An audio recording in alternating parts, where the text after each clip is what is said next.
వచ్చిన మీ అందరికి వందనాలు, పాస్టర్ వందనాలు.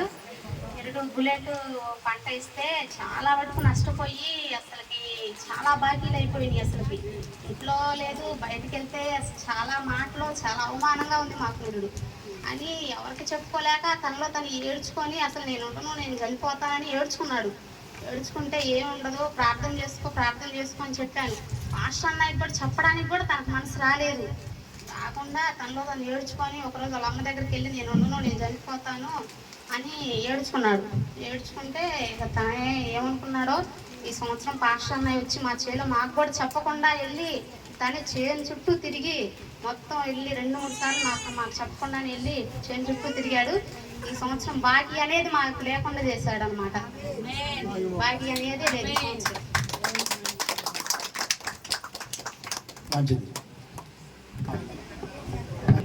నేనే ప్రత్యేకంగా, ఎందుకంటే నేనే ఆ పొలంలోకి వెళ్ళాను. ఆ పొలం తీసుకోగానే ఆ పొలం అంతా వచ్చి చూస్తే నేను దున్నిస్తానన్నా, లేకపోతే అప్పుడు దాకా పోనని మాట్లాడుకుని వచ్చి నేను పోయేదాకా పోలా చేలోకి.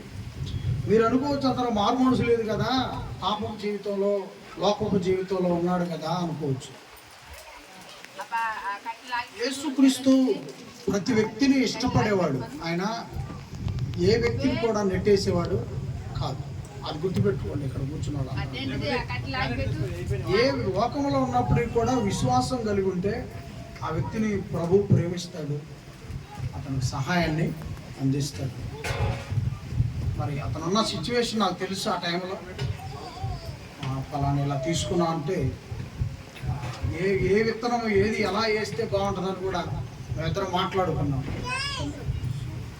ఒక భాగం ఒక టైం అన్నాం, ఒక భాగం ఒక టైం అన్నాం, చెప్పినట్టు వేసాడు. ఎందుకంటే దేవుడు, మనం అనుకుంటాము విశ్వాసం అనేది మనం ఇక్కడ వచ్చి కూర్చున్న వాళ్ళకే ఉంటుంది, బయట ఉన్న వ్యక్తులకు ఉండదు అనుకుంటాం. కానీ మందిరానికి రానటువంటి వాళ్ళకు కూడా చాలా మందికి విశ్వాసం అనేది ఉంటుంది యేసు ప్రభు పట్ల.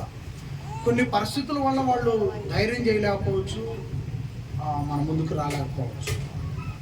సో కాబట్టి గోపి తన ప్రేమను యేసుక్రీస్తు పట్ల, మా పట్ల గౌరవాన్ని చూపిస్తా ఉన్నాడు.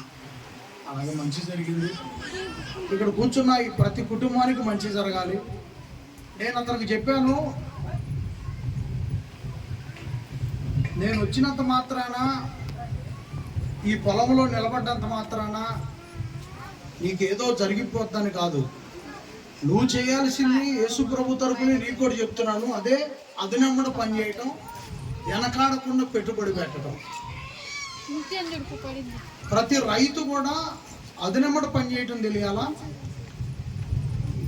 వెనుకాడకుండా పెట్టుబడి పెట్టడం చూడాలా. అప్పుడు దేవుడు దీవెన, ఆ జ్ఞానాన్ని, ఆ తెలివిని ఇస్తుంది. కాబట్టి ప్రియులరా, మరలా తర్వాత పంటలు వేయబోయే ప్రతి రైతుకు కూడా ఇచ్చే సలహా ఇదే. మంచి సందర్భానుసారంగా ఇత్తనం ఎన్నుకోండి, అదినమ్మటే పని చేయండి, అవసరాన్ని బట్టి పెట్టుబడి వెనకాడకుండా చేయండి. అదే సక్సెస్ అయింది. ఇంకొక సలహా, ఒక 2 నెలల తర్వాత పంటకి ఏదైనా ఒక ఎకరానికి ఒక 2 క్వింటాల కాయలు కానీ కనపడితే ఆ 2 క్వింటాల కాయలను తక్షణమే చేలో నుంచి బయటకు తేవటం మంచిది. ఆ 2 క్వింటాల కాయలను అలాగే ఆపితే 10 క్వింటాల కాయలను ఆపుద్ది పంట రానివ్వకుండా. అందుకని కాయ పండింది అంటే చేలో నుంచి బయటకు తెచ్చుకోవాలి రైతు. వాటిని పచ్చికాయ రాలిద్ది, పూత రాలిద్ది అని ముందు పడ్డ కాయలను ఎప్పుడు కూడా చెట్లకు ఉన్నాయకూడదు. అది చాలా రాంగ్. ఇలా రైతులుగా నాకు దైవ జ్ఞానం ఉంది, నాలో పరలోకపు సంగతులు ఉన్నాయి, దేవుడి విషయాలు నాకు అన్నీ తెలియజేస్తాడు, ప్రతిదీ కూడా నేను మెలకువలు చెప్పగలను, సలహాలు ఇవ్వగలను. కాతే అరకే దొంగలేను. ఆ నాగేశ్వరరావు గారు 4-5 సార్లు నేర్పమని అడిగా. నేనేడ అరక పెడతానని ఆయన నేర్పలా. వాళ్ళకి నేనేడ సపోర్ట్ వస్తానేమోనండి. నీకెందుకండి ఎద్దులు బాటేలాడు ఆటాడు, ఆవులు బాటేలాడు ఆటాడు. సార్ నాకు వద్దులే గోపీకన్న పట్టియాలి ఏ సునామలు పట్టించిండు జరిగిపోతుంది సార్. అట్లా ఈ ప్రతిదానికి మేము సలహా చెప్పగలం, ప్రతిదానికి దారి చూపి. కోటమక్కకి చెప్పాను, నువ్వు ముసల్దాని అయిపోతావు, ఎప్పుడు చచ్చిపోతావు తెలియదు, పోస్టులో డబ్బులు కట్టుకో అన్న. చెప్పాను కదా మాట్లాడమే, మరి నేనేది చెప్పినటువంటి వాళ్ళకి అంటే కట్టుకుంది. ఆ ముసలమ్మ కాగితాలకి మళ్ళీ వచ్చినాయి రిటర్న్, ఏ సునామాలకి అట్లా కట్టుకుంటే ఉంది. కాబట్టి కొద్దిగా మరింత కట్టి సార్ ఎక్కువ కట్టి. సో కాబట్టి ప్రియులరా, ఇదంతా ఎందుకు చెప్తున్నాను, అసలు ఈయనకు వచ్చిన అవసరం ఏంటి, సేవకుడికి వచ్చిన అవసరం ఏంటి, ఇన్ని విషయాలు ప్రతిదీ కలుగు చేసుకొని ఎందుకు చెప్పాలి,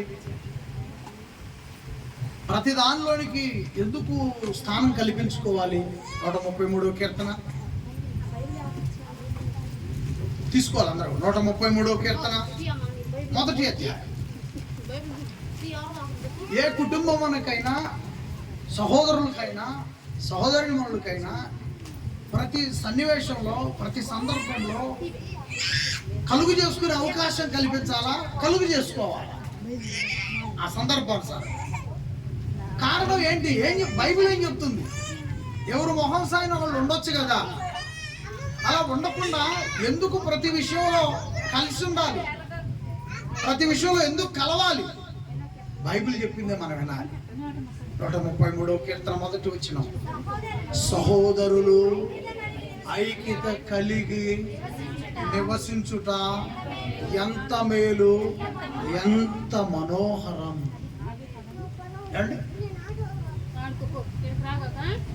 ఎంత మేలు, ఎంత మనోహరం. సహోదరులు అంటే ఎవరు, సహోదరులు అంటే ఎవరన్నా సహోదరులని అంటారు, సహోదరులని పేరు ఎవరికి దక్కుద్ది, సహోదరులు లేదా సహోదరీమణులు. సహోదరులు అనగా క్రీస్తులో రక్షణ పొందినవారు, సహోదరీమణులు అనగా క్రీస్తులో రక్షణ పొందినవారు. ఎవరు ఐక్యతగా ఉండాలా, రోమపత్రిక 6వ అధ్యాయము. ఎవరుంటారు ఐక్యతగా, అసలు ఎందుకు ఉండాలి వీళ్ళు ఐక్యతగా, ఈ సహోదరీమణులు, ఈ సహోదరులు ఐక్యతగా ఎందుకు ఉండాలి. రోమపత్రిక 6వ అధ్యాయము పెట్టమ్మా, తిరిగేది. రోమపత్రిక 6వ అధ్యాయము తీయాలి, అందరూ తీయాలి, బైబిల్ తీయాలి. పర్లే 6వ అధ్యాయము మొదటి వచనం నుంచి వద్దాం. అలాగైనా ఏమందుము, కృప విస్తరింపవలనని పాపమందు నిలిచి ఉందమా, అట్లా అనరాదు. పాపం విషయమై చనిపోయిన మనము ఇక మీదట ఎలాగో ఆ విషయమై దానిలో జీవింతుము. 3వ వచనం క్రీస్తులోనికి బాప్తిస్వం పొందిన మనమందరము ఆయన మరణములోనికి బాప్తిస్వం పొందితమని మీరు ఎరుగరా. ఏమంటున్నాడు, ఆయన మరణములోనికి బాప్తిస్వం పొందితమని. బాప్తిస్వం అంటే ఏదో నీళ్ళలోనికి వెళ్ళాం, ఆ చర్చిలో సభ్యులం అవుతున్నాం, ఆదివారం ప్రభువారి శరీరం చేతులు పెడతారు, దానికోసమే కదా బాప్తిస్వం అనుకుంటున్నాం. బాప్తిస్వం అంటే వీటన్నిటిని మించింది యేసు మరణములో పాలుపొంపులు పొందటం. ఎక్కువగా మానవ జాతి, ఇప్పుడు నేనున్నానండి, నేనేం చేస్తానంటే ఇక్కడ కూర్చున్న మిమ్మల్ని దబాయించడానికే చూస్తా. ఎందుకంటే నాకు వచ్చిన అవకాశం అలాంటి. మీరు కూర్చున్నారు, నేను మాట్లాడుతాను, మీరు ఎట్ట బతుకుతున్నారు, మీరు ఎట్ట బతకాలా, అసలు ఏం చేస్తున్నారు మీరు, ఇదేనండి నాకు అవకాశం వచ్చింది. కాబట్టి నేనేం చేస్తానంటే దబాయించడానికి ప్రయత్నం చేస్తాను. అసలు మీరు జీవించాల్సిన విధంగా జీవిస్తున్నారా, బతకాల్సిన విధంలో బ్రతుకుతున్నారా అని ఎక్కువగా హెచ్చరించడానికే ప్రయత్నం చేస్తాను. హెచ్చరింపబడటానికి నేను ప్రయత్నం చేయను. కారణం ఏంటో తెలుసు, యేసుక్రీస్తు ఆ మాట ఏంటంటే, ఇన్ని కేకలు పెట్టే ముందు నేను ఒకటి వినాలి. యేసు చెప్పిన మాట ఒకటి నేను ఒకటి తెలుసుకోవాలి. ఆ మాట ఏంటంటే, నీ కంటిలో దూలం పెట్టుకొని ఎదుటి వాని కంటిలో నలుసుని ముందు నన్ను ప్రశ్నించుకోవాలి. ఇక్కడ కూర్చున్న ప్రతి వ్యక్తి కూడా ప్రశ్నించడానికే ప్రయత్నం చేస్తారు. ఎవరు పరిధిలో వాళ్ళు ప్రశ్నించడానికి, ఏలెత్తి చూపించడానికి ఇష్టపడతాం. కానీ ఒక ఏళ్ళు చూపించేటప్పుడు మిగతా 4 ఏళ్ళు నన్ను చూపిస్తే నేను గుర్తించట్లేదు. ఒక ఏళ్ళు అన్నప్పుడు మిగతా ఏళ్ళు ఎటు ఉన్నాయి? మిగతా ఏళ్ళు ఎటు ఉన్నాయి? ఒకసారి అందరు చూడండి. ఇట్లా చేయి తీసుకోండి, ఇట్లా చేయి ఏళ్ళు చూపించండి అందరు. నాకు చూపించండి మీరు అందరు ఏళ్ళు. నాకేం చూపించినప్పుడు మిగతా ఏళ్ళు ఏమైపోతున్నాయి అంటే దూరం మనకాడ. ఒక ఏళ్ళైతే నలుసు కదా, మిగతా 4 ఏళ్ళు అది ఒక పెద్ద దూరం. కాబట్టి ప్రతి హృదయాన్ని ఏం చేస్తారంటే ఆ ఉన్న వాతావరణాన్ని బట్టి పిండటానికే చూస్తాం, ప్రతి కంటిని పొడవటానికే చూస్తాం. మన నైజం అది, మానవుడి యొక్క వాతావరణం. కానీ యేసు అంటున్నాడు, నీ పాపములు క్షమించబడ్డవి, నీ పరుపెత్తుకొని లే. యేసు మాటలో ఉన్న శక్తి అతను పాపములను క్షమించి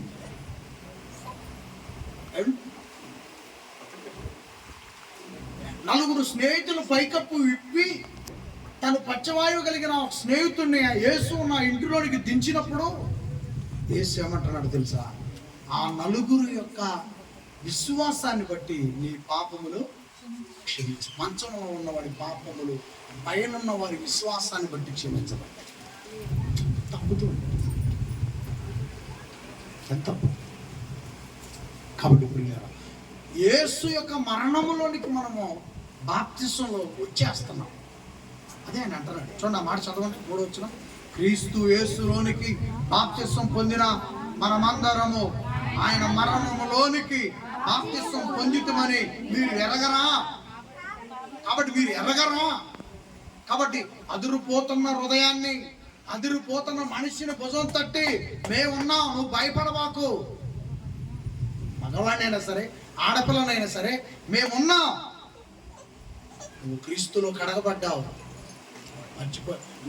కుమిలిపోతున్నప్పుడు భుజం తట్టాల్సిన బాధ్యత సంఘానిదే. తప్పొప్పుల గురించి మనం నోరిప్పడానికి అవసరం లేదు. ఎందుకంటే తప్పొప్పుల గురించి మనం మాట్లాడేదానికంటే ముందు భయపడుతున్న హృదయాన్ని ధైర్యపరచడం చాలా మంచిది, చాలా మంచిది. అది ఎలాగండి? అది ఎలా సాధ్యపడుతుందంటే, ఇదిగో ఆయన మరణములోనికి బాప్తిసం పొందినప్పుడు అది సాధ్యమే. ధైర్యపరచాలి, క్రీస్తు మరణములోనికి రావాలి. ఇక్కడ రక్షణ లేని వ్యక్తులు 2 ఉన్నారండి. ఒకటి, ఈ కూడిక ఏర్పాటు చేసి ఇంత పెద్ద ఎత్తున ఖర్చు పెడుతున్న ఈ కుటుంబ యజమాని గోపి, ఇక సపోర్టుగా ఉన్న భార్య. నేను అనుకుంటున్నా, వీళ్ళు క్రీస్తు యొక్క బాప్తిసంలోనికి ఎందుకు రావట్లా? యేసుక్రీస్తు ఇచ్చే రక్షణ భాగ్యము ఎందుకు పొందుకోవడానికి ఇష్టపట్టాలా? వీళ్ళకి 3 ఆడపిల్లలు ఉన్నారు,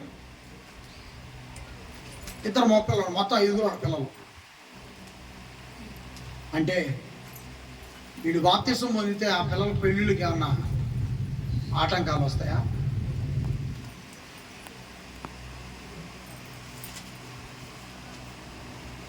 బాప్తిసానికి పిల్లల పెళ్ళిళ్ళకి సంబంధం ఏముంది? ప్రతి ఆట మనకి అప్పు అయితే నేను తీరిపోవటం, లేదంటే 10 లక్షలు మిగలటం. ఇదే నా టార్గెట్.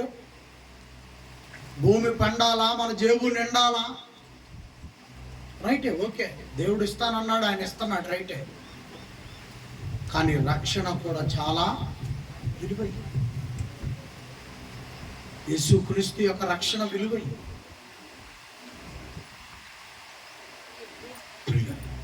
దేవుడు నన్ను ప్రేరేపిస్తున్నాడు రక్షణ గురించి మాట్లాడమని. అంతే. ఆయన నమ్మిన వారికి ఆశీర్వాదములు మెండుగా ఉన్నవి.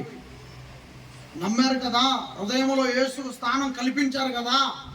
హృదయంలో యేసుకు స్థానం ఉన్నప్పుడు, చేతిలో గుప్పెల్లో కానుకున్నప్పుడు, అవి పాస్టర్ గారి చేతుల్లోకి వస్తున్నప్పుడు అది ఆశీర్వాదమే కదా. మరి రక్షణ, యేసుక్రీస్తు మరణం దేనికోసం? ఆయన సిలువను మోసింది దేనికోసం? ఆయన కొరడాలతో కొట్టబడింది దేనికోసం? ఆయన ముళ్ళ కిరీటం తల మీద ఉంచుకున్నది దేనికోసం? ఆయన మేకులను కొడుతుంటే మౌనంగా ఉన్నది దేనికోసం? ప్రతి మనిషిలో ఉన్న పాపము పోవాలి, యేసుక్రీస్తు రక్షణ కలగాలి అనే కదా. కాబట్టి ప్రియులారా, ఎందుకు రక్షణ అంటే ఈ జీవితం పవిత్రంగా ఉండటం కోసం.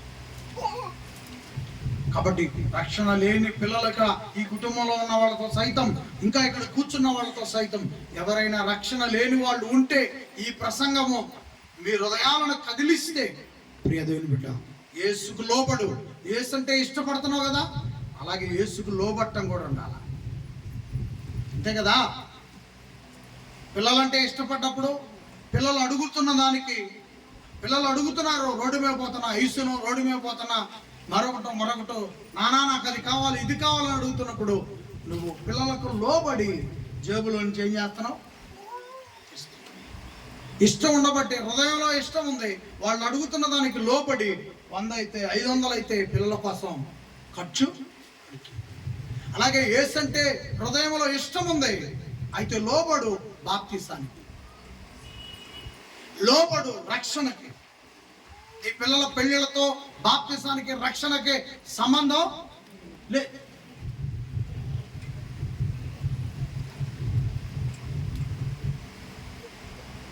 ఏ కోణంలో కూడా పిల్లలకి, వాళ్ళ జీవితాలకి, నీలో ఉన్న రక్షణకి, నీలో ఉన్న ఆత్మకి, ఆ ఆత్మ రక్షణకి ఎటువంటి సంబంధం లేదు.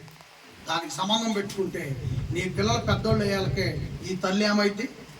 పిల్లలకు పెళ్ళిళ్ళు చేసేది 20 తర్వాత 25 ఆ ప్రాంతంలో ఇప్పుడు జనరేషన్ పెళ్ళిళ్ళు చేసేది. 16-17 ఏళ్ళకి ఇప్పుడు పెళ్ళిళ్ళు చేయట్లా. మనం ఆ దౌర్భాగ్యమైన పాపం చేయకూడదు. పిల్లలను బలివచ్చా? 20 సంవత్సరాల లోపల, 10 సంవత్సరాల లోపల పిల్లలను బలియొచ్చా? పెళ్లితో బలియొచ్చా? సో కాబట్టి 25 సంవత్సరాల తర్వాత పెళ్లి అనేటువంటిది ఆడపిల్లకి కానీ మగపిల్లకి కానీ మాట్లాడేది. అప్పుడు 25 సంవత్సరాలు అప్పుడు పెళ్లి చేస్తే, ఇప్పుడు ఈ తల్లికి 30 ఏళ్ళు, ఇప్పుడున్న సిచ్యువేషన్లో 35 ఏళ్ళలో ఉంటే నువ్వు 25 ఏళ్ళకి ఈ తల్లి వయసు ఎంత వద్దాయి?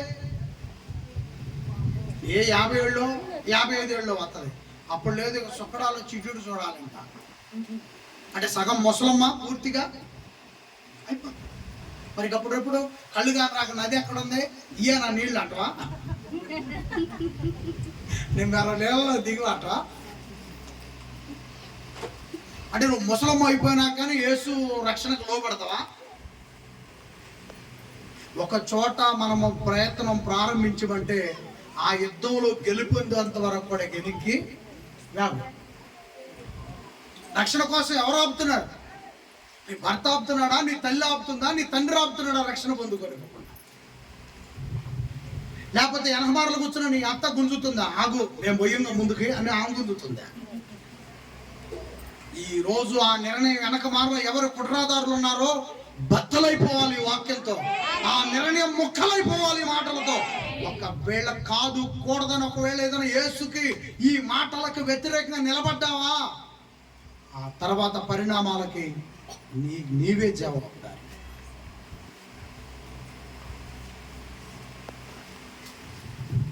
ఎవరు రక్షణ కార్యము జరగకుండా అడ్డుకున్నా చాలా ప్రమాదం తెలుసుకోవాలి. ప్రియులారా, ఆయన అదే అంటున్నాడు ఇక్కడ, అద్భుతమైన మాటలు మాట్లాడుతున్నాడు. క్రీస్తు యేసులోనికి బాప్తిస్వం పొందిన మనం అందరము ఆయన మరణములోనికి బాప్తిస్వం పొందితమని మీరు ఎరగరా? కాబట్టి తండ్రి మహిమ వలన క్రీస్తు మృతులలో నుండి ఎలాగో లేపబడినో అలాగే మనమును నూతన జీవం పొందిన వారమై నడుచుకున్నట్లు మనము బాప్తిసం వలన మరణములో పాలు పొందుటకై ఆయనతో కూడా పాతి పెట్టబడితిమి. మరియు ఆయన మరణం యొక్క సాదృశ్యమందు ఆయనతో ఐక్యము గల వారమైన ఎడలా ఏముంది ఇక్కడ? ఏమనుంది ఇక్కడ? ఐక్యం. 33 చదవండి ఇప్పుడు. కీర్తన 33. సహోదరులు ఐక్యత కలిగి చాలు. నీవు ఐక్యతలోనికి రావాలంటే ఆడపిల్లైనా మగపిల్లగాడైనా క్రీస్తు మరణంలోనికి బాప్తిసానికి క్రీస్తు మరణంలోనికి వస్తే అప్పుడు నువ్వు ఐక్యతలోనికి వస్తావు.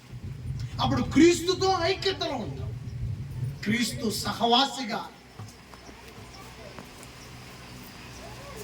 నేను 2 బాప్తిసాల విషయంలో ఆశ్చర్యపోయాను.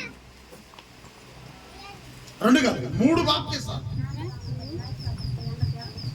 ఒకటి మా నాగేశ్వరరావు బాప్తిసం అప్పుడు ఆశ్చర్యపోయాను. నాకు తెలియదు అని ఆ రోజు తెలియపోయింది.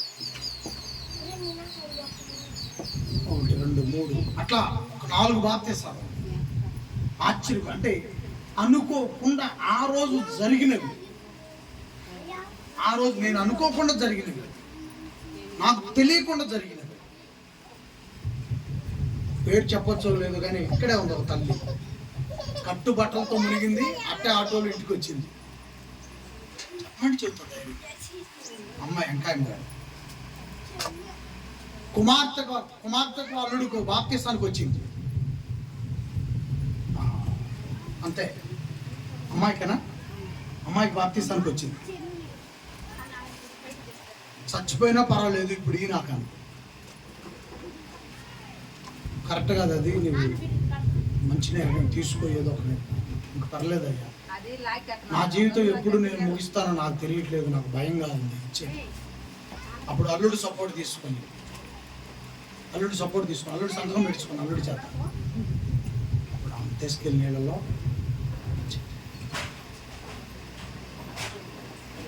తర్వాత సుబ్బమ్మ నీళ్ళలోకి వచ్చిందని బయటికి గెంటేశాను నేను. అమ్మాయి నీళ్ళలోకి వచ్చింది, పాప ఒప్పుకోలు చెప్పిస్తుంటే బారుకు నిలబడుతుంది, ప్రతి చోట నిలబడుతుంది. నేను పిలవట్లే అమ్మాయిని, ఆడకొచ్చి నిలబడుతుంది, మళ్ళీ ఆడొద్దంటే ఆడ నిలబడుతుంది. చివరికి నీళ్ళలో దిగినాక బయటికి పంపించేసాను. నీతో పని లేదు, నువ్వు వెళ్ళిపో బయటకు. నీ భర్తను ఒప్పించి అప్పుడు తీసుకొచ్చుకుని బాప్తిసం ఇస్తాను. తర్వాత అతను ఒప్పుకుంటే ఇచ్చాను. చివరికి అతను బాప్తిసం కూడా ఆశ్చర్యం. మల్లేశ్వరరావు తీసుకుంటుంటే వచ్చాడు. కానీ మల్లేశ్వరరావు ఎప్పుడో ఒకసారి ఒక మాట అన్నాడు. అతనికి వార్నింగ్ ఇచ్చేవాడంట. నేనైతే ఇలా వీళ్ళు చెబుతుంటేనా గోడ సాటినగా భార్య కూడా కట్ట, అరే నేను తీసుకునే రోజు నీకు కూడా ఎత్తానేవాడంట.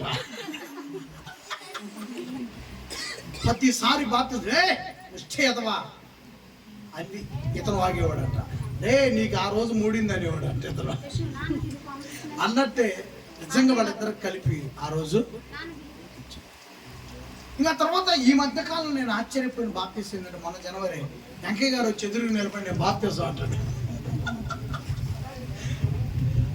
నీకు బాప్తిసం ఏంటంట లేదు. నేను ఛానల్ నుంచి వస్తున్నా కదా, వాస్తవానికి ఆయన సంవత్సరం నుంచి అప్పుడొకరు వచ్చిపోతాను.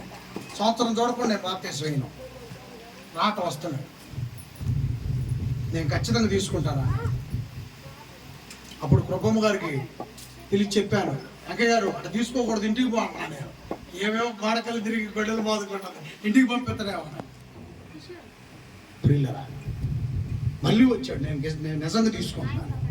సరే కూర్చో, కాసేపు ప్రార్థన చేసుకుంటే నిజంగా అది కూడా ఆశ్చర్యం. మరొక బాప్తిసం ఏంటంటే అనుషది కూడా ఊహించని రీతిలో జరిగిపోయింది బాప్తిసం. మిగతా వాళ్ళందరికీ నాకు చెప్తారు, నేను కూడా వాళ్ళకి నేర్పిస్తాను. ఇలా యేసు క్రీస్తు ఐక్యతలోనికి రావాలి అని అంటే ఆశీర్వాదంలోనికి వచ్చిన ఈ కుటుంబం యేసు ఆశీర్వాదంతోనే ఉంది. అందుకే నేను చెప్పాను 1, 2 ఇళ్ళు 3 ఇళ్ళు ఉన్నవాళ్ళు మన దగ్గర కూడా ఉన్నారు. కాబట్టి ప్రియులరా పంటలు కానీ పిల్లలు కానీ కుటుంబ వ్యవస్థ కానీ బాగానే ఉంది. అయితే ఐక్యతలోనికి రావాలా, యేసు రక్షణలోనికి రావాలా. అదే ఆయన అంటున్నాడు ఇక్కడ, అద్భుతంగా మాట్లాడుతున్నాడు ఆయన. చూడండి, ఐక్యము గలవారమై ఐక్యము గలవారమైన ఎడల ఆయన పునరుద్ధానం యొక్క సాదృశ్యమందు ఆయనతో ఐక్యము గలవారమై ఉందుము. ఏమనగా మనం ఇంకను పాపమునకు దాసులము కాకుండానట్లు, పాప శరీరమును నిరర్ధకమగునట్లు మన ప్రాచీన స్వభావము ఆయనతో కూడా సిలువేయబడినని ఎరుగుదము. చాలండి. మన ప్రాచీన స్వభావము యేసుతో ఏమైపోవాలంట? సిలువ వేయబడాలి.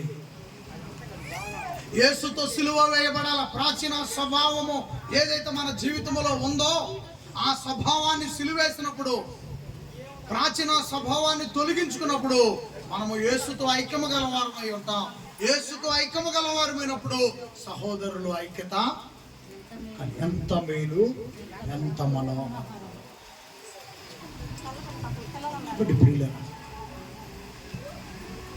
మనము ప్రతిసారి కుటుంబంలో డిస్కషన్ చేసేటప్పుడు, నేను నిన్న ఆదివారం కూడా చెప్పాను, ఒకప్పుడు వేలల్లో వందల్లో ఒక న్యాయాధిపతి ఉండేవాడు. కానీ యేసు వచ్చిన తర్వాత యేసును నమ్మిన ప్రతి వ్యక్తిని న్యాయాధిపతిగా మార్చాడు. అదేంటండి అని అంటారండి. అవును, సువార్త, యేసు సువార్తను ప్రకటించే ప్రతి వ్యక్తి న్యాయాధిపతి. అవును, ఆ బాధ్యత నీకు ఇచ్చాడు, ఆ అధికారం దేవుడు నీకు ఇచ్చాడు. యేసుక్రీస్తు మనకు ఆ ధన్యత, ఆ బాధ్యత కల్పించాడు.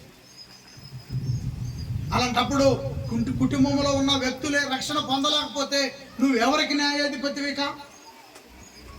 యేసు వారి శరీరము, యేసు వారి రక్తము సంవత్సరాల తరబడి ప్రార్థనలో ఉంటున్నప్పటికీ మనము ఆ శరీరములో, ఆ రక్తములో పాల్గొనకపోతే, పాల్గొనకుండా అడ్డుపడితే ఏమవుతుంది? మన న్యాయాధిపతి తనం. ఎవరంటారు మన స్టోరీ? ఎవరంటారు నీ టెస్టిమనీ, నీ సాక్ష్యం ఎవరంటారు? కాబట్టి ప్రియులారా, ఏదైనా మూర్ఖపు ఆలోచనలు ఉంటే అవి యేసునామములో ఈ రోజు మారిపోను గాక. అది ఎవరిలోనన్నా, గోపిలో ఉండని, స్వప్నాలో ఉండని, లేకపోతే వాళ్ళ ఆ అమ్మాయికి సపోర్ట్ ఉన్న వాళ్ళ అమ్మలో ఉండని, వాళ్ళ నాన్నలో ఉన్నాయి, వాళ్ళ అత్తలో ఉన్నాయి. రక్షణ పొందకుండా ఏ కార్యానికైతే అడ్డుపడుతున్నారో ఆ మూర్ఖపు ఆలోచన ఈ రోజు బద్దలైపోవాలా, యేసు నామములో కడిగివేయబడాలా. ఇంకా అమ్మాయి రక్షణకు ఎవరైనా అడ్డుపడితే ఖచ్చితంగా వాళ్ళు శిక్షార్హులవుతారు. గోపి రక్షణ కానీ, ఆ అమ్మాయి రక్షణ కానీ వాళ్ళ అమ్మని తీసుకోమని అంటలేదు మనం. ఎందుకంటే నా ప్రసంగాలు ఆమె వినలేదు.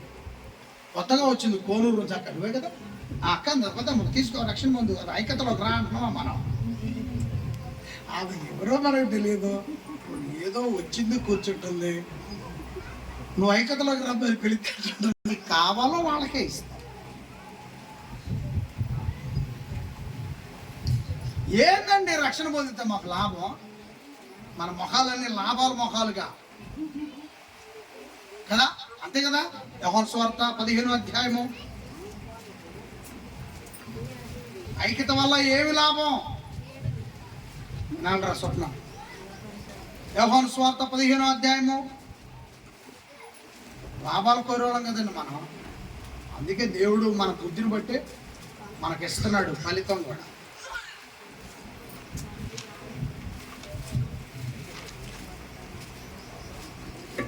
తీసారా? 15వ అధ్యాయం మొదటి వచనం ఏంటి? ఐక్యతలోకి వస్తే ఫలితం ఏంటి? ఐక్యతలోకి వస్తే నాకు జరిగే మేలేంటి? అందరికి సంబంధించిన సబ్జెక్ట్. ఇప్పుడు వరకు పర్సనల్గా వాళ్ళకి ఇచ్చాం. ఇప్పుడు ఇక్కడ కూర్చున్న ప్రతి కుటుంబం, వాళ్ళ కుటుంబంతో సహా ప్రతి కుటుంబానికి ప్రతి ఒక్కళ్ళు వినాలా. 15వ అధ్యాయం మొదటి వచనం, నేను, యేసు అంటున్నాడు, యేసుక్రీస్తు అంటున్నాడు, నేను నిజమైన ద్రాక్షవల్లిని, నా తండ్రి వ్యవసాయకుడు. నాలో ఫలింపని ప్రతి తీగను ఆయన తీసి పారవేయును, ఫలించు ప్రతి తీగను మరి ఎక్కువగా ఫలింపజేయును. ఆమేన్ చెప్పండి అందరూ. ఒక తీగ జాగ్రత్తగా వినాలి. వేసేది ఒక తీగ, మనం పెరట్లో నాడుతున్నప్పుడు ఒక తీగను నాడుతున్నాం, ఒక జాన లేదా ఇంకొంచెం ఎక్కువగా ఉండే ఒక తీగను నాడుతున్నాం. ఆ తీగ ఎదిగే కొలది 4 కొమ్మలు వేస్తూ మళ్ళా 4 తీగలు వేస్తూ ఎదుగుతూ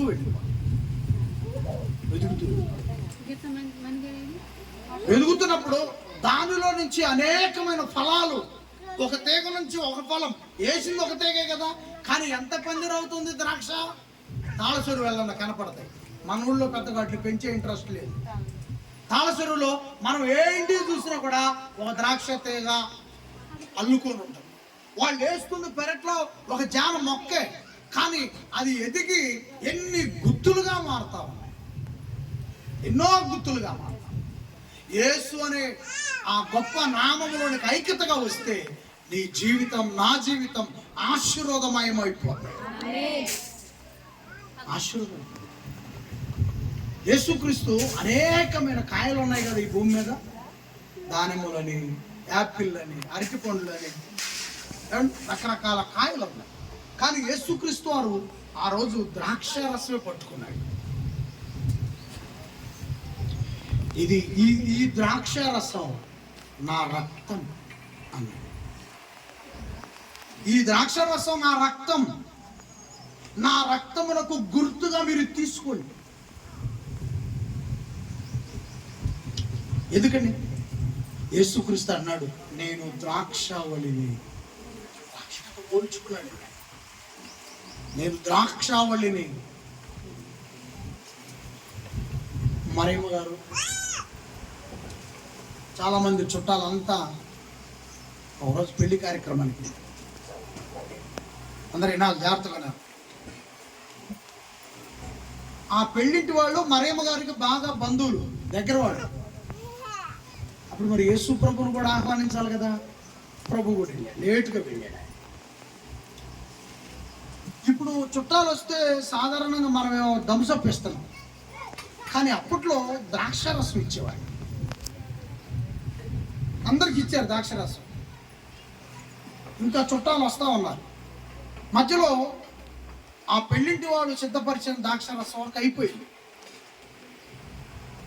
ఇక ఆ పెళ్లింటి వాళ్ళు అడావుడి అవుతున్నారు, కంగారు పడుతున్నారు. వాళ్ళకి ఏం అర్థం కావట్లేదు.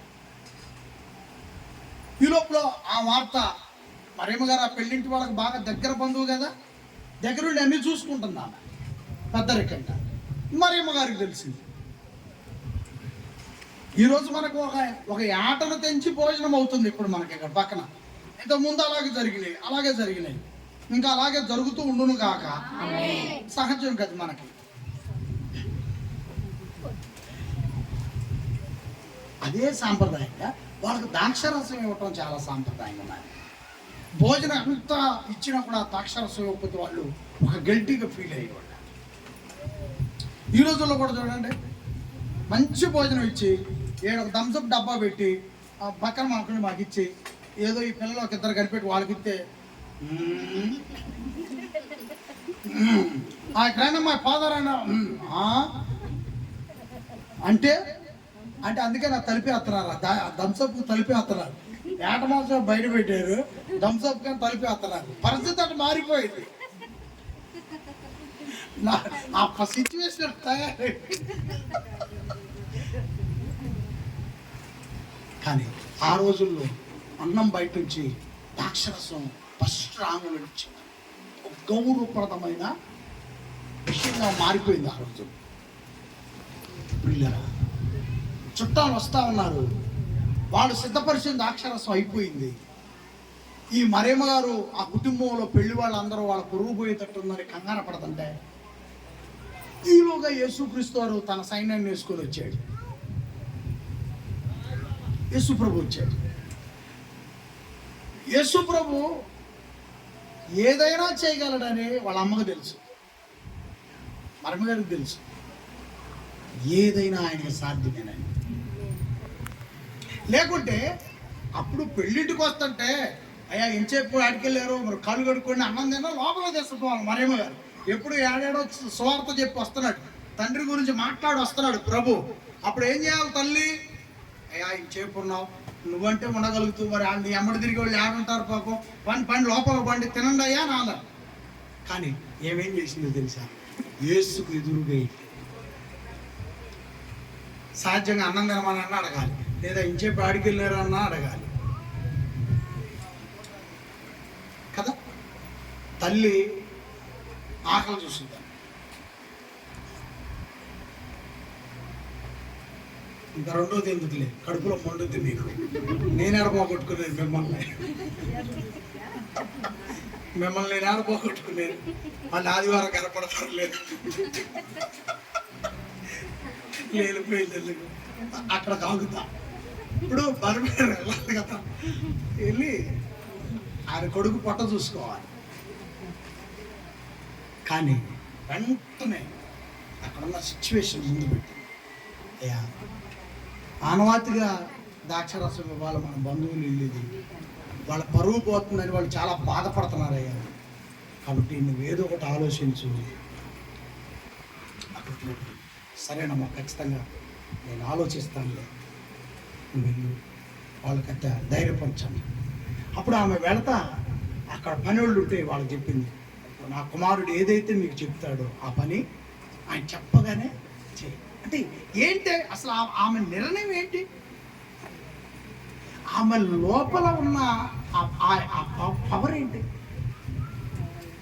ఇప్పుడు బయట ఉన్న వాళ్ళు ఏమనుకుంటున్నారు, నేను చెబుతా, ఆయనకే ఎదురు ఫ్యాన్ పెట్టారు. ఆ రోజు తన కుమారుడు యొక్క స్థితిని పూర్తిగా తెలుసుకోగలిగింది.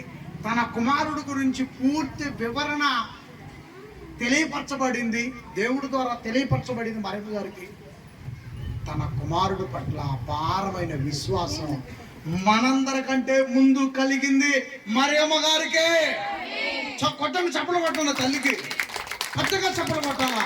తన కుమారుడిని తన తల్లే మొదట నమ్మింది. తన కుమారుడు అంటే ఏంటో విశ్వసించింది మరియమ్మ గారు. తన కుమారుడు ఏదైనా చేయగలడు, నా కుమారుడు భూలోకంగా నా కుమారుడే, కానీ ఈ బిడ్డ పరలోకపు తండ్రి బిడ్డ, ఆయన ఏదైనా చేయగలడని విశ్వసించింది, నమ్మింది, యేసుని అంతగా ప్రేమించింది. అందుకే విశ్వాసం ఉంచింది కాబట్టి పక్కన వాళ్ళకి ఏం చెప్పింది, అమ్మా నేను తక్షణమే చేస్తాను అన్నాడా? నువ్వు వెళ్ళు నేను చూస్తాను అన్నాడా? నువ్వు వెళ్ళు నేను చూస్తాను అన్నాడు. ఆమె వెళతా ఏం చెప్పిపోయింది? ఆమె వెళ్ళేటప్పుడు ఏం చెప్పిపోయింది? అదిగో నా కుమారుడు ఏం చెప్తాడో అదే చేయండి. నమ్మింది, ఏదైనా చేయగలడు, నేను లోపల నుంచి బయటకు వచ్చేళ్ళకే కార్యం జరిగిపోద్ది. ఈ లోపల నిజంగానే ఆమె వెళ్ళగానే రాజభవన్లు పెట్టించాడు. అక్కడ వాటి నిండా నీళ్లు పోయమన్నాడు. ఇప్పుడు డ్రమ్ములు వచ్చినాయి, ఈ డ్రమ్ములు వచ్చాయి, కానీ అప్పుడు రాళ్లతో చేసిన బాణలు ఉండేవి, పూర్వీకులు వాడారు. ఆ రాతి బాణలు ఆయన ఎన్ని పెట్టమంటే అన్ని పెట్టమన్నాడు, పెట్టాడు. వాటి నిండా నీళ్లు పోయమన్నాడు. జనం అందరూ చూస్తున్నారు. ప్రజలు చూస్తుండగా బాణాలు తెచ్చారు, ఖాళీ వాటిలో ప్రభు చెప్పాడు నీళ్లు నింపమని. నీళ్లు నింపాడు. నీళ్లు నింపుతున్న మొదటి బాణం నిండిపోయింది, రెండవ బాణం నిండిపోయింది, 3 నిండింది, 4, 5, 6 వరకు వెళ్ళిపోతుంది.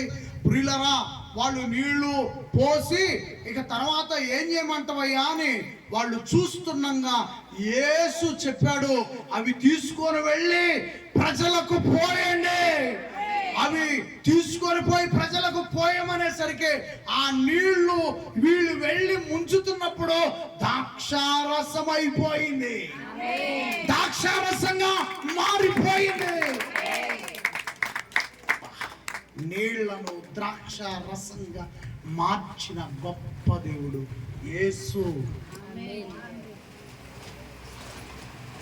ముంచుకొని వెళ్ళిపోయి పోస్తా ఉంటే వాళ్ళకి నా బోటోడు ఉంటాడుగా, వాళ్ళు తీసుకొచ్చింది తాగాను నేను ఫస్ట్లోది. కొంచెం అదంటే ఇష్టపడే వాళ్ళు ఉంటారు కదా, ఏదేది ఇటు పోయి ఒక గ్లాస్ పోయి అని మళ్ళీ పంపించుకోండి. ఇది బాగలేదు. ఇట్లా దాగుతున్నాగా ఆ పోసిన మనిషిని పట్టుకున్నాడు. పోసిన మనిషిని పట్టుకొని జనం అందరికీ ముందు మంచిది పోస్తారు, జనం ఎక్కువైనప్పుడు మజ్జిగలో నీళ్లు పోస్తారు. అంతేనా? అంతేనా కదా? నన్ను కూడా ప్రభు క్షమించునుగా, నేను కూడా ఆడాడ అట్టే చేస్తాను. ముందు మంచిగానే ఉంటుంది, ఆ సిచ్యువేషన్ బట్టి ఏమైపోద్ది, మారిపోయింది. అక్కడ మారకపోతే తర్వాత పరుగు పోయింది. అది పోకుండా ఉండాలంటే మారాలి సిచ్యువేషన్. అయితే మీరేంది అసలు ముందు దానికంటే కూడా రెండవది 100% క్వాలిటీగా ఉండాలి పోస్తున్నారు నేను అడిగాను. మొదటి దానికంటే రెండవసారి పోసేది 100% క్వాలిటీ ఉంది. ఇది ఒరిజినల్. ఇది అసలు ద్రాక్ష గుత్తు నుంచి ఒరిజినల్ గా వచ్చిందంటే ఇదయ్యా రసం అంటే. జీవితంలో ఇదే ఫస్ట్ టైం తాగుతున్నా అన్నాడట. ఆ తాగేవాడికి తెలియదు అది నేల నుంచి వచ్చింది. ఏమండి, తాగేవాడికి తెలియదు అది ఎక్కడి నుంచి తయారైంది. భూమిని నాటి చెట్టుగా పెరిగి కాయగా తెంచి పండుగ దాన్ని రసం చేసి పిండిన దానిలో నుంచి వచ్చింది కాదది. యేసు మాటతో మారిపోయింది. నీటి ఓటగా నీరుగా ఉండి రసంగా మారిపోయింది. ఎంత రుచిగా చెట్టు నుంచి రాయిని కాయ, నీటి నుంచి వచ్చిన రసం ఎంత అద్భుతం.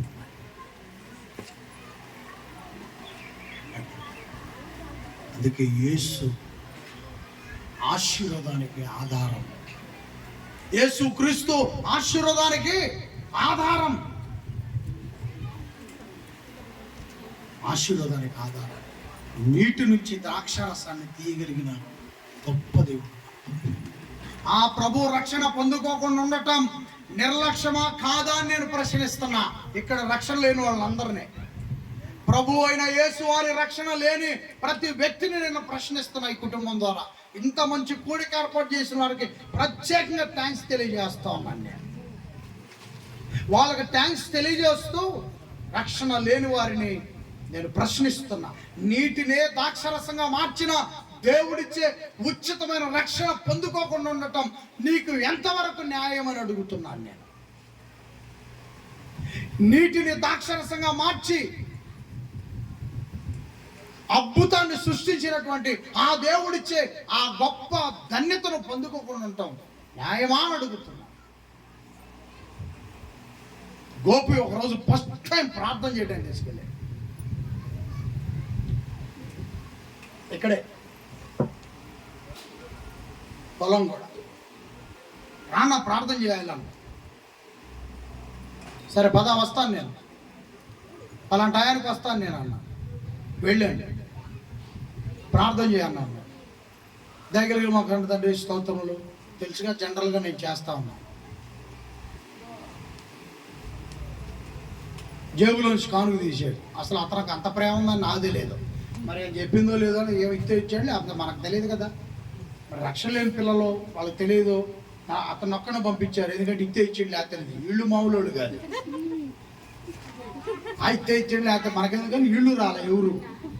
సరే నేను కూడా వెళ్ళా, ప్రార్థన చేశాం. ప్రార్థన అయిపోయిన తర్వాత జేబులోంచి కానుక తీశాడు. కానుక తీసిన తర్వాత నేను కూడా అన్నాను, దేవా స్తోత్రములు, ఈ కానుకు మీరు చూస్తున్నారయ్యా, మీ మీద అంత ప్రేమ ఉందో ఈ కానుక రూపంలో చూపిస్తాను. ఈ చేతితో కానుక పెట్టాడు. ఆ చేతికి కట్టలు కట్టలు వచ్చినగా ఆ కాను. అంతే. పంట అంతా అయిపోయిన తర్వాత కలిసాడు. అన్నా ఏందో కట్టలు అన్నావు చివరిలో. అవును అలాగా అవి వచ్చినాయి అన్న, ఆ కట్టలు వచ్చినాయి అన్న. తర్వాత కానుక కూడా పంపించాడు దేవాలయాన్ని. కాబట్టి ఒట్టి చేతుల్లో కట్టలు పుట్టించగలిగిన దేవుడు మన దేవుడు. ఒట్టి చేతులను కట్టలతో నింపగలిగిన వాడు మన ప్రభు. నీటిని ద్రాక్షారసంగా మార్చగలిగిన వాడు మన ప్రభు. ఏ కార్యమైనా ఆయన దృష్టిలో చిన్నదే. కాబట్టి ఆయన జరిగించే కార్యాన్ని లెక్క చేయకపోతే ఆయన ఎంత బాధపడతారు ఒకసారి ఆలోచన. ఆయన ఎంత బాధపడతాడు. కాబట్టి ప్రియమైన దేవుని బిడ్డలారా, రక్షణ పొందుకున్న మనిషి రక్షణకు తగ్గ విలువగా బతకాలి. రక్షణ లేని మనిషి రక్షణ పొందటానికి అతి వేగంగా సిద్ధపడాలి. అప్పుడే దేవాతి దేవుడు అన్ని విధాలుగా ఆశీర్వదిస్తాడు, దీవిస్తాడు. కాబట్టి ప్రియులారా, యేసు నీ కొరకు నా కొరకు చేసిన త్యాగాన్ని ప్రతి ఆదివారం నేను చెబుతానే ఉన్నాను. ఒక పాపిని క్షమించడం కొరకు ఆయన ఎంత సమయాన్ని వెచ్చించాడు ఈ భూలోకంలో. ఈ ఎండకి, ఈ వడకి, ఈ గాలికి, ఈ కోటాన్ని పగలకి ఎందుకు మార్చాం అనుకుంటాను. 3 రోజులు తుఫాన్ చెప్పింది. సాయంత్రం వండిన ఆహారం 3-4 గంటప్పుడు ఏదన్నా గాలి దుమారం లెగిస్తే ఇలువైనటువంటి ఖర్చు పెట్టుకుంటున్నాడు అతను. అది ఇబ్బంది కాకూడదని పగలకు మార్చాం. రాత్రి 4 గంటప్పుడు చూశారు కదా, అట్లా ఇసురుగాలి తోలింది. అలాంటిది ఏదైనా అంటే ఆ పొయ్యి మండదు, ఆ మొక్క ఉడకదు. ఈ పొట్ట అరాయించు కాదు.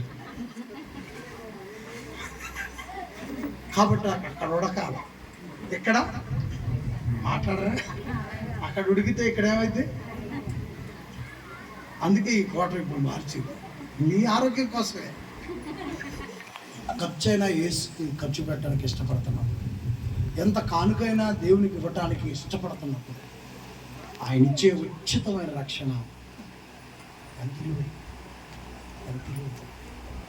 అందుకనే గోపి బయట ఉన్నాడా తెలియజేస్తూ రక్షణ పొందుకునేదానికి అతను ముందుకు రావాలని, తన భార్యని రక్షణ పొందుకునేదానికి ముందుకు పంపించాలని ప్రేమపూర్వకంగా అతను తెలియజేస్తూ ఉన్నాడు. ఒకవేళ వాళ్ళిద్దరు ఏదన్నా మొండికేసి ఉంటే, స్వప్న తల్లిగారు ఆ బిడ్డ రక్షణ పొందుకునేదానికి ఆ బిడ్డని ఒప్పించాలని, గోపి మొండికేస్తే అతని తల్లి అతన్ని ఒప్పించడానికి ముందుకు రావాలి. వారికి ప్రేమపూర్వక వందనాలు తెలియజెప్తూ ఈ నా మనవి లేదా ఈ చిన్న ప్రకటన మనసులో పెట్టుకొని ఆ గొప్ప కార్యం జరగటానికి వాళ్ళు పసి హృదయాలు అనుకుందాం, పెద్దవాళ్ళు మీరు ముందుకు పంపించాలని తెలియజేస్తూ, పిల్లల పెళ్ళిళ్ళకి బాప్తిస్తానికి ముడిపెట్టద్దు, సమయం ఉంది అనేదానికి అస్సలు సమయం ముడిపెట్టద్దు. నేను ఒక చిన్న ఉదాహరణ చెప్పి, రక్షణ గురించిన ఉదాహరణ చెప్పి నేను ముగిస్తాను. ఓ రోజు ఒక గొప్ప సేవకుడు ఒక కుటుంబానికి వెళ్ళి వాక్యం చెప్పాలని ప్రయత్నం చేస్తున్న ప్రతిసారి ఆమె, ఆ కుటుంబం ఏదో ఒక సందర్భాన్ని చెప్పి తప్పించుకొని వెళ్ళిపోతా ఉన్నారు. పలుమార్లు వెళ్ళాడు, పలుమార్లు వాళ్ళు తప్పించుకున్నారు. ఒకసారి బలమైన నిర్ణయం తీసుకుని వెళ్ళాడు. అమ్మా, ఇప్పటికి నేను పలుమార్లు వచ్చాను మీకు రక్షణ స్వార్థ గురించి చెప్పాలని, దయచేసి నా మాట ఒక్కసారికి వినండి, నాకు కొంత సమయాన్ని కేటాయించడు అని వాళ్ళని బ్రతిమలాడుకున్నాడు. అయితే ఆ కుటుంబం, మాకు అనేకమైన షెడ్యూల్స్ ఉన్నాయి, అంటే కార్యక్రమాలు ఉన్నాయి. ఇప్పటికే మమ్మల్ని పలుసార్లు ఇసికించావు ఇంటికి వచ్చి, ఇక నువ్వు వద్దాక మమ్మల్ని ఇసికించొద్దు, నువ్వు చెప్పే విషయాలు వినే టైం మాకు లేదు, నువ్వు పక్క తప్పుకొని మేము వెళ్ళిపోతామన్నా. ఆ కారు వెంటబడి బతలాడుకుంటున్నాడు. డోర్ తీయండి, అద్దాలు దించండి, నా మాట వినండి, కొన్ని నిమిషాలు నాకు టైం ఇవ్వండి. సారీ బ్రదర్, మమ్మల్ని ఇసికించొద్దని తలుపులు వేసేసి ప్రియదేవుడు ఆయన సేవకుడు ఇంటికి వెళ్ళిపోతా ఉన్నాడు. ఇంటికి వీళ్ళు కొనసాగి ముందుకు వెళ్ళిపోతా ఉన్నారు. అనుకోని క్షణాల మధ్య వీళ్ళు వేగంగా దాటాలనుకున్నారు రైలు గేటు. అతను రావాల్సిన వేగంలో అతను వస్తున్నాడు. వెళ్ళిపోతాం, కళ్ళు మూసి కళ్ళు తెరిచే లోపల అవతలకి వెళ్ళిపోతాం అనుకున్నారు. ఈ లోపలనే వాళ్ళు పట్టాలెక్కటం, ఆ బండి ఆ రోడ్డు మీదకి కారు వద్దకు రావటం కొట్టేసింది. 2 ఢీకొన్నాయి. వాళ్ళ జీవితంలో అక్కడికే ముగించబడింది. దైవజనుడికి ఒక్క 5 నిమిషాలు టైం కేటాయించినా, యేసు రక్షణ గురించి ఒక్క 5 నిమిషాలు చెప్పించినా, ఒక్క 5 నిమిషాలు యేసు ప్రభు జనన మరణ పునరుద్ధానాలు, ఆయన ఇచ్చిన జీవితం, నీటిని ద్రాక్షరసంగా మార్చిన అద్భుతం, అప్పులలో నుండి తీర్చి కట్టల చేతిలో పెట్టిన అద్భుతం, ఆయన గురించి 5 నిమిషాలు వినగలిగితే తను, తన కుటుంబం, తన పిల్లలు ఆయురారోగ్యాలతో ఉండేవాళ్ళు కదా. కానీ 5 నిమిషాల టైం కేటాయించకపోవటం, రక్షణ సువార్తకు చెవినివ్వకపోవటం ఎంత ప్రమాదానికి దారి తీసింది. ఈరోజు మంచం నుంచి లేచి, నిద్ర లేచి కళ్ళు తెరిచామంటే అది దేవుడు నిన్ను ఆశీర్వదించాడు. నువ్వు ఇంకా అధికమైన గోల్స్ పెట్టుకోవా. నువ్వు అధికమైన ఆశ పెట్టుకోవటం, గొలుసు వస్తే లేదా ఏడో రాసి ఇచ్చిన నోట్లు వస్తే, లేదా ఈ సంవత్సరానికి ఎంత వస్తే, ఇవి తప్పు. మంచం మీద నువ్వు నిద్రలోనికి వెళ్ళి కళ్ళు తెరిచావు అని అంటే అది యేసుక్రీస్తు యొక్క ఆశీర్వాదమే. అదే ఆశీర్వాదం, అదే గొప్ప ఆశీర్వాదం. కాబట్టి కుటుంబం ఎంతగా నా వెంట ఉంటున్నారు, సంఘం వెంట ఉంటున్నారు నాకు బాగా తెలుసు. కాబట్టి దేవాతి దేవుడు మొదటగా గొప్ప రక్షణ అనే ఆశీర్వాదాలు ఈ కుటుంబానికి ఇవ్వాలని, ఆర్థిక పరంగా, ఆహార పరంగా కావలసిన మేలులు, పిల్లల భవిష్యత్తు ఇవ్వాలని, దేవుని మార్గంలో నడవాలని తెలియజేస్తూ ఈ మాటల్ని ముగిస్తాం. దేవుని కృప ఈ కుటుంబంతో పాటు మనందరికీ తోడే నడిపించును కాక. ఆమేన్. ప్రార్థన చేసుకోండి.